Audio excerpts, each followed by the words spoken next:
Jadi buat si APM ini biasanya nanti pas itu dibagi dua.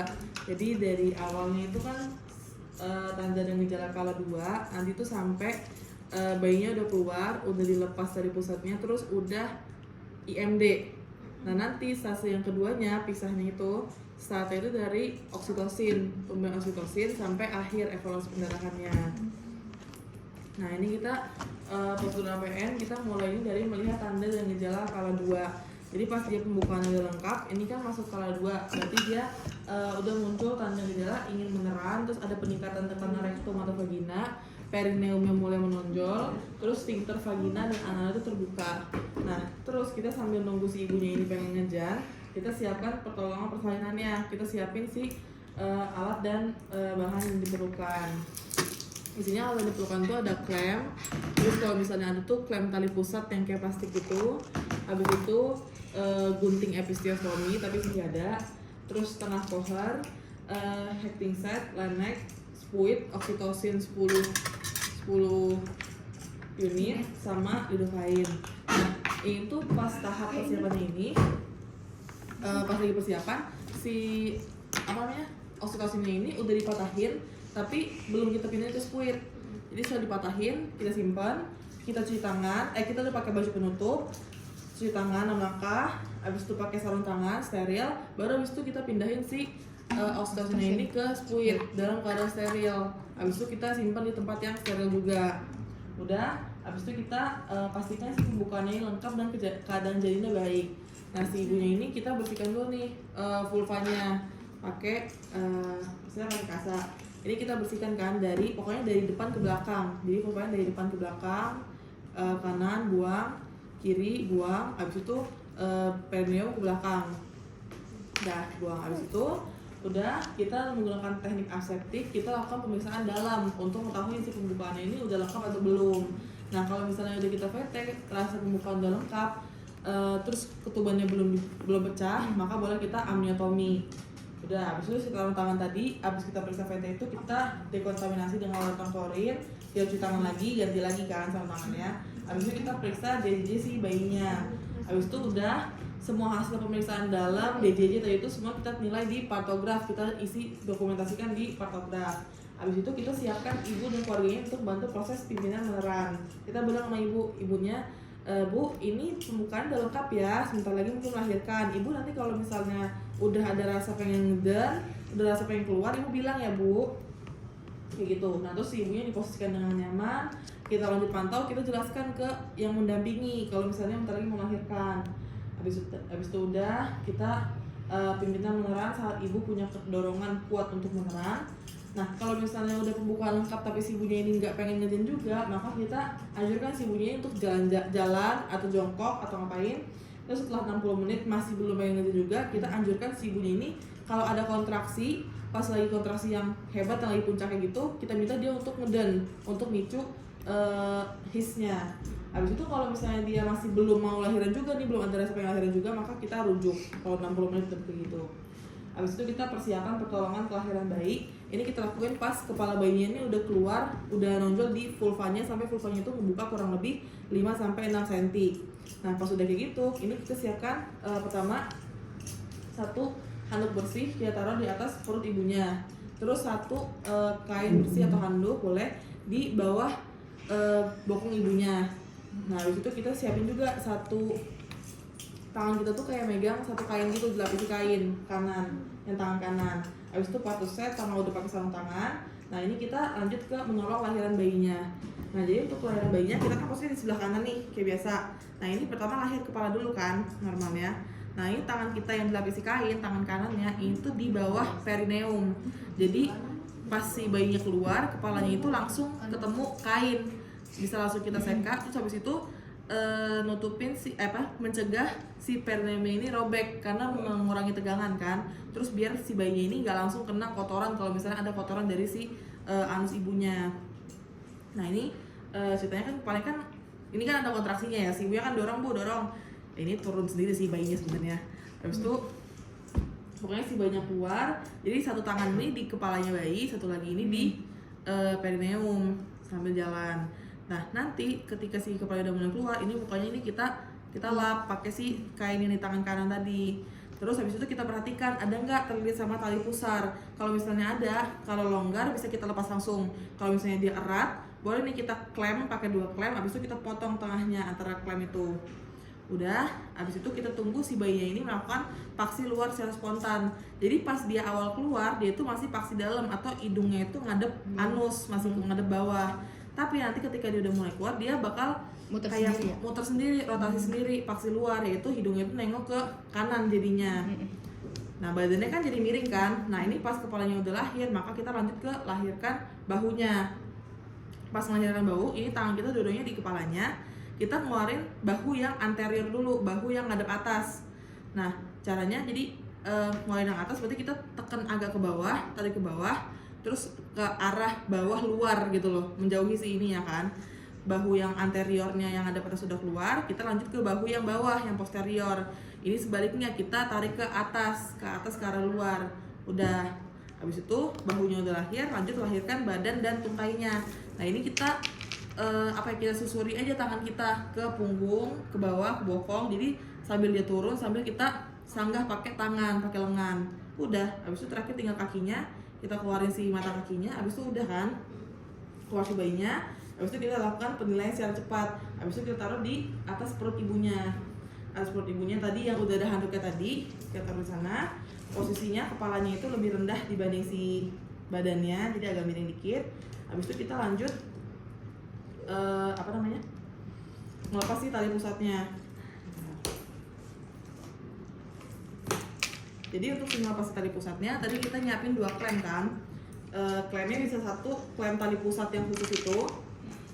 Jadi dari si bayinya, ini jaraknya kurang lebih 3 cm nih.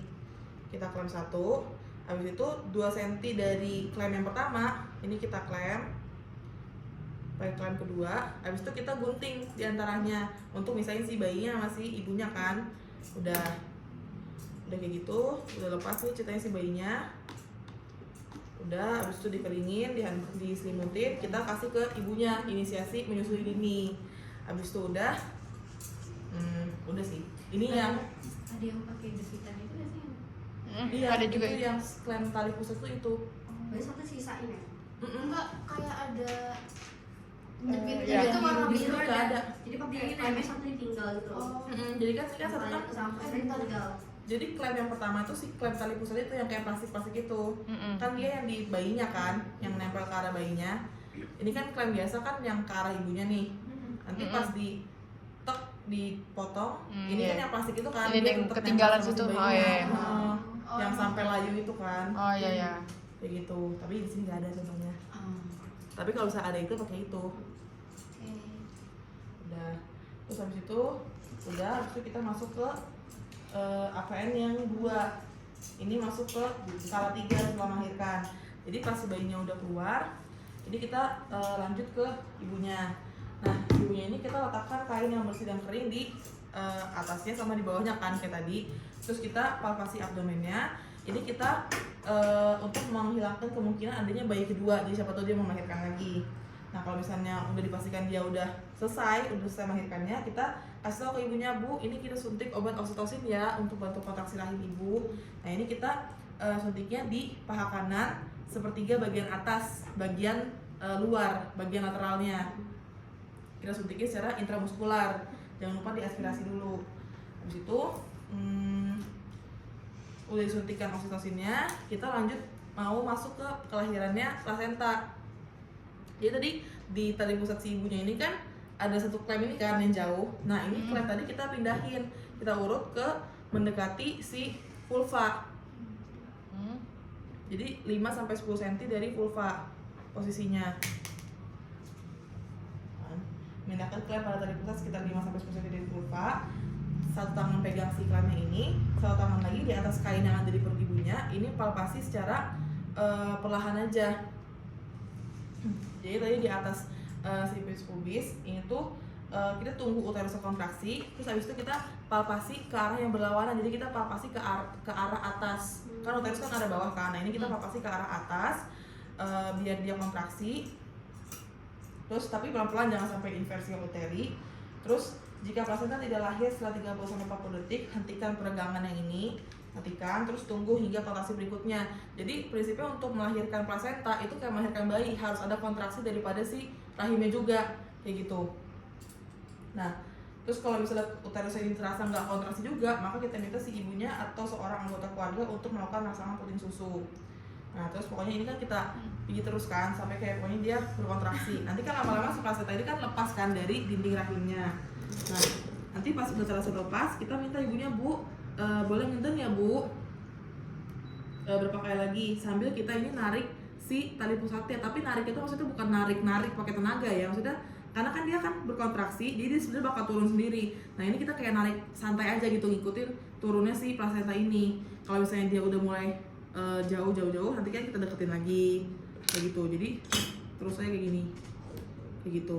Nanti ketika dia udah sampai di introitus vagina, udah kelihatan kayak gini, kita lepas si klemnya, kita lahirkan si plasenta dengan kedua tangan kayak biasa. Nah ini kita lahirkannya plasenta beserta si selaput ketuban yang ada di sisi dari sininya, kayak gitu. Nah, ini kalau misalnya plasenta tidak lepas juga setelah dilakukan peregangan tadi selama 15 menit, maka diulangi pemberian oksitosinnya, terus dinilai kandung kemihnya, dan kateterisasi jika diperlukan. Terus keluarga siapkan rujukan, terus ini dilakukan kayak selama 16 menit berikutnya. Kalau misalnya pokoknya 30 menit setelah lahiran ini masih belum lahir plasentanya, maka harus dirujuk. Ya, habis itu ini kan tadi kan si plasentanya udah keluar, si selaput ketuban juga udah keluar kan. Nah ini kalau misalnya selaput ketubannya pas proses keluar ini ada yang robek atau ada yang ketinggalan, maka boleh nanti kita cek lagi. Jadi kan dia pakai sarung tangan nih, nanti kita masukkan tangan kita ke si vagina, kita periksa di dalamnya tuh masih ada jaringan ketinggalan atau enggak, karena nggak boleh ada yang ketinggalan kan, buat biar dia bisa kontraksi lagi. Udah, habis itu kita lakukan pemijatan uterus. Setelah si plasenta udah lahir, kita massage uterus dengan cara kita palpasi lagi, tapi kali ini dengan gerakan memutar di bagian fundus uteri. Udah, habis itu kita menilai pendarahan, kita periksa nih si plasenta tadi yang udah keluar. Ini kan bagian ibu, ini bagian janinnya. Nah ini kita periksa ada nggak yang kelihatannya kayak bolong atau kayak nggak utuh gitu. Kira-kira ketinggalan nggak di dalam, begitu. Terus kita evaluasi apakah adanya laserasi pada vagina atau pada perineum, ada nggak robekan-robekan gitu. Kalau ada, jahit. Gitu. Terus habis itu melakukan prosedur pasca persalinan. Kita nilai ulang si uterusnya, kita pastikan berkontraksi dengan baik. Terus kita evaluasi perdarahan, ada nggak perdarahan per vagina. Habis itu kita celupkan si tangan tadi, kan kita pakai sarung tangan. Ini kita celupkan ke larutan klorin, terus kita bilas, terus kita keringkan. Jangan dilepas dulu. Nah kita habis itu bakal kayak nempatin klem tali pusat atau pakai tali gitu loh. Jadi boleh pakai klem yang plastik tadi, atau kalau misalnya dia pakai klem biasa, nanti disimpul pakai tali gitu loh, si tali pusat yang nempel ke si bayinya ini, kayak gitu. Nah disimpulnya itu 2 kali. Udah, habis itu bayinya diselimutin, ditutupin bagian kepalanya, habis itu dilakukan pemberian ASI. Udah, habis itu dievaluasi apakah gimana kontraksi uterusnya, terus ada nggak perdarahan sesuai di checklist. Habis itu udah sih, kayak gitu aja. Nah, tanda vital, habis itu kebersihan alat dan semuanya. Sekian. Itu mau tanyain. Pemberian ASI itu berarti setelah plasenta yang keluar atau bayinya Pas sudah dipotong nggak sih? langsung ASI? Potong Sebenarnya itu kan masih IMD kan, inisiasi menyusui dini. Kalau misalnya belum keluar ASI-nya juga nggak apa-apa. Tapi pokoknya dia udah dipegang sama ibunya aja. Nunggu plasenta yang keluar dulu atau langsung Enggak, setelah bayinya itu langsung? Oh berarti pas sambil nunggu plasenta yang keluar bayinya IMD. Iya. Sama nyimpulnya tuh kayak nyimpul biasa. Kayak nyimpul, apa iya. efeknya? Kayak nyimpul heptin biasa di tengah-tengah. Masukin. Efeknya pakai enggak yang tadi. Ini boleh Kita kan di-stop. kemarin pakai